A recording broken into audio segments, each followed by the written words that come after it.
Il faut bien faire le distinguo entre l'oligarchie qui a le pouvoir et les politiques qui sont des acteurs choisis, comme on choisit des acteurs dans un casting pour jouer un rôle.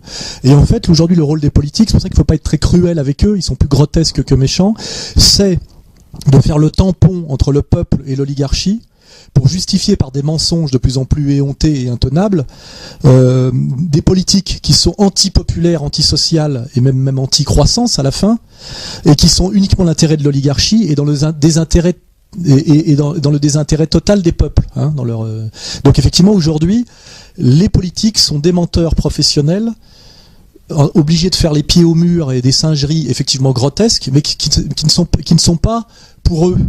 On pourrait parler tout à l'heure d'Obama, c'est pareil. Donc il faut bien voir aujourd'hui que effectivement ils sont obligés de faire des sketchs qui vont tellement loin dans le mensonge et le contresens qu'effectivement le mot on peut qualifier ça de grotesque. Mais ils n'ont pas ce côté comment dirais-je qui suscite le sérieux et même la violence sérieuse des hommes de pouvoir. Car en fait ce qu'on voit là-dedans c'est à quel point ils n'ont pas de pouvoir, à quel point ils font des numéros de comiques pas drôles, un peu exactement comme les comiques d'ailleurs qui sont là pour essayer de faire avaler la pilule de la crise aux gens en finalement en essayant de les faire rire et qui sont de moins en moins drôles parce qu'ils font rire que sur des sujets périphériques.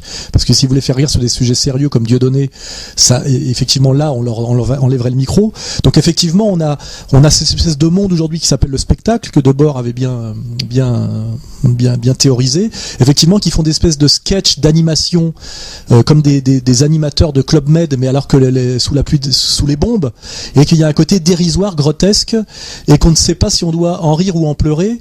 Le seul intérêt, effectivement, c'est que ça ne légitime pas de violence, on va dire, hein.